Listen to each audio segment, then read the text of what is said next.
this is Jake with Politics by Jake, and you know, I have not been putting out many videos lately because really in the United States there is nothing more important going on, nor should we be paying attention to anything more than the whole issue of the debt ceiling and the threatened default of the United States, the bankruptcy of the United States. So it is this to which I want to address my remarks, and as those of you who subscribe know, we have this situation where we get closer to default every day, and the first thing I want to do is talk about what this would mean. So, okay, this is what would happen. The United States would not be able to pay the interest or the principal on the Treasury notes and its Treasury bonds. Many of you may know that the notes and bonds that the United States issues, these are financial instruments, are extremely popular in the world. Individuals, municipalities, that means cities, towns, and counties and states and businesses, nationally, internationally, foreign governments, all buy these financial interests. They're very popular. Moreover, the financial instruments of the United States agencies, such as, for example, Fannie Mae, Ginnie Mae, all the other agency bonds, these would all default, which means that if you wanted to redeem one of these, you couldn't get the principal, which is the face amount on the note or instrument, and it's quite possible that you probably couldn't even get the interest that was due on it either. Once again, let me restate how incredibly popular and widespread the market is and has been for just forever on these financial instruments. They're very popular in the world, and what do you think that would do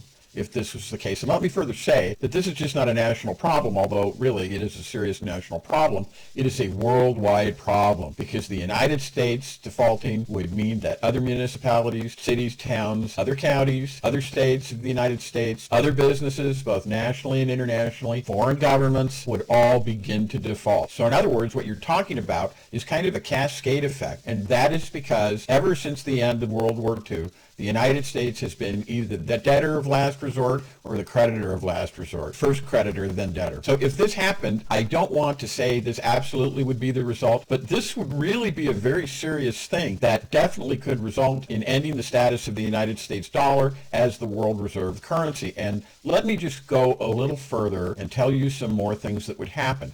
This would destroy, or if not, that is to say, if it would not outright destroy, it would go a long way to destroying the social safety net, which many, many millions of Americans, tens of millions of Americans rely on in one way or another. Now, what do I mean by the social safety net? Well, I mean Medicare, I mean Social Security, I mean the either outright destruction or the very severe cutting of programs like the ones I've just mentioned. Not only those, programs like Medicaid, S-CHIP, the WIC program, and all these other vital programs that make up the social safety net that honestly are crucial to American life and which will cause great misery in the country if an American default occurs because the government will not be able to fund these things anymore. Now, it's interesting. I don't know if we're going to have time to go into this in this video, although I really should go into it in another video, and that is why it is that anyone would want to do something like this, because frankly, it's insanity itself. There's nobody who wants this to happen, and there's no reason why it should happen, but more importantly, the House, which is one of the two branches of Congress, which has the power of appropriation, that means that all spending bills have to come out of it, and which has now, for some time, been holding this fantasy of the debt ceiling, and I want to make it clear, by the way, that it is a contrivance,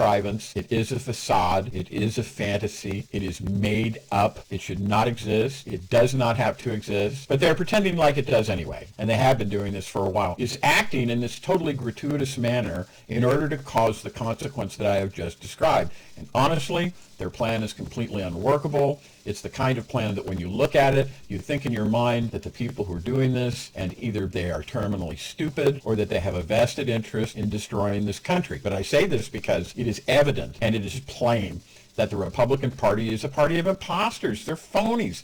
They are all phonies. It's a party of people who pretend to be something that they're not. Just to cite one example of the many that I could go into as to why they are all phonies.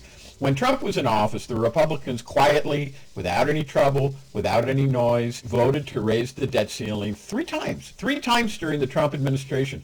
They also took part in what has come to be known as the Great 2017 Tax Scam, which distributed hundreds of billions of dollars to finance oligarchs, large corporate entities, and other fat cats. This alone added more than $1 trillion to the national debt. And yet now, when they're out of power, all of a sudden, they become fiscal conservatives. All of a sudden, they become, to use the phrase, debt hawks. This is just nonsense, and I urge the people strongly who are watching this in this video to retweet it and let other people see it so they can understand just exactly what kind of nonsense it is and contemplate what the complete and utter destruction and what complete and utter phonies the Republicans in the House and in the Senate actually are. This is interesting, because you have this pernicious influence in the guise of the former president of the United States, Donald Trump. And honestly, he is like an American Hitler. And let me explain this to you, because that's a radical statement. Let me explain to you what I mean by that. An author once said words to the effect that right up to the time that Hitler put that bullet into his head and bit down on that cyanide capsule in that bunker in Berlin, he held the entire German people in the palm of his hand. And that's correct, I think. I think that's exactly what the situation was. And we have looked at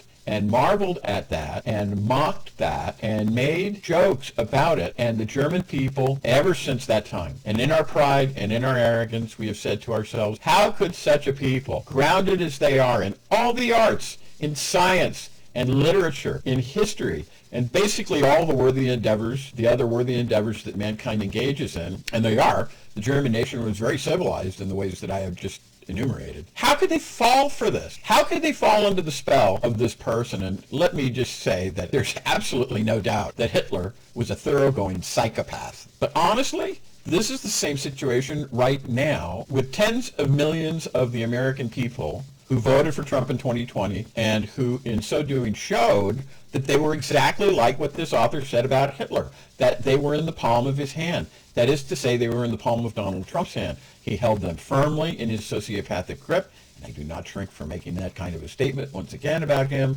regardless of how it sounds. He's a sociopath. He is a malignant narcissist. He is an existential danger to the United States and to the world at large. Now, I talk about this elsewhere, and in order to find out more about this, you can subscribe to my channel, which is youtube.com/@politicsbyjake, and you will see the videos where I explain this in greater detail. But for now, let me just say that I do not shrink from calling him those things. So it's evident, and if it's not evident to you, you should look around a little bit and frankly wake up that Donald Trump still, at this very moment, holds this grip on tens of millions of Americans. But what is more important is that he holds this grip upon our state and our federal legislators to a great extent as well. In fact, the extent to which he holds this grip over some of them is to such a great extent that when you know that these specific instances that I could cite to you about people in the mechanisms of government who, on the one hand, actually did yeoman service and saved the country by refusing to compromise the results of the 2020 election in favor of Trump when he came calling, seeking votes. But then literally, almost in the same breath, and they literally said this, yes, he did wrong, but I would vote for him again in 2024. So this is what I mean. When I say this is an existential danger to the country, it's because he has this kind of insane and absurd grip upon so many people. And more could be said about that, hopefully, in another video, but getting back to the point, one of the things he recently said, and he said this quite recently, he said that losing our status as the world reserve currency would be like losing a world war. And I heard this and I thought, okay, this is good. I agree with this. I think his pronouncement falls into the category of that even a broken clock is right twice a day, even a blind squirrel finds a net every now and then. But what do we see in the House? These very legislators who dote, they hang upon his every word, are the very ones who are doing everything they can to bring that eventuality to pass, which is to say, this default, this bankruptcy in the United States. All right, so going on along with this, let's talk for a minute about the purely transactional aspects of being a reserve currency, shall we? And how important this is to the world economy and how the world absolutely positively relies on this. So, okay, the idea behind being a reserve currency is this. A country that proposes to do this says, hey, listen, you can keep your money with us. And the country, if they want to do that, they say, okay, this sounds like a good idea, but if that country comes and says, hey, I want my money, the whole value and worth of a reserve currency is that when they want it, they can get it.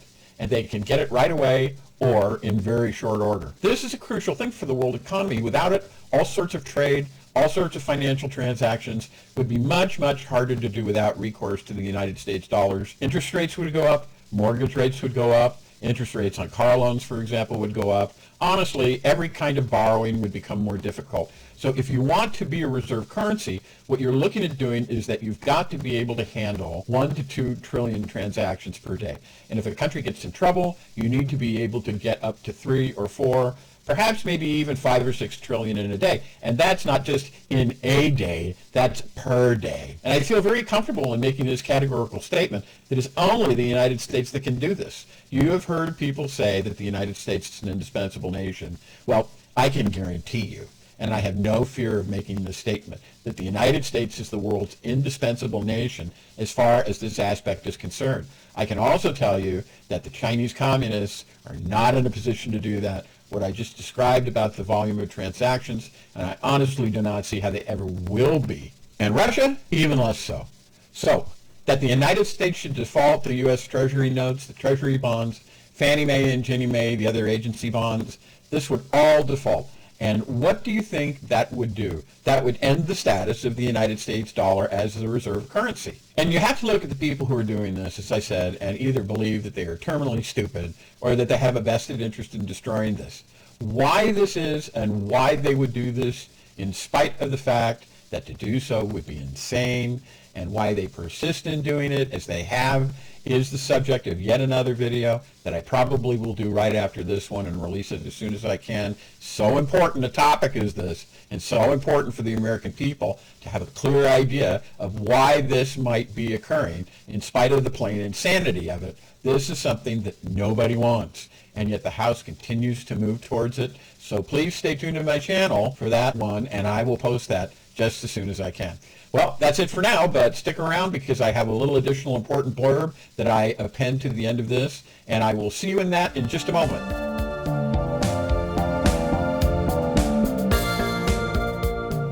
Hi everybody, it's Jake with Politics by Jake, and I wanted to thank you for watching the video and ask you that if you like what you see, you like what you're hearing on this, ask you to please subscribe and also support me. And one of the ways that you can do that is by going to the URL that I put right below here on the screen, www.jakelaw.me. Now, I'm a business advisor with 30 years experience in law, business, and real estate, and I have great products and services for people who either own a business, and that's any business, by the way, not just a real estate business, who want to start a business, and once again, that's any business, and or who want to grow wealth, which one of the very best ways to do that remains real estate, and who want their business, their property, and their wealth protected in the absolute positive best way possible, using secrets that only millionaires and billionaires know how to use. So I hope to see you over there at www.jakelaw.me, where you can sign up for a free 15-minute consultation real soon. And thanks once again for watching my videos.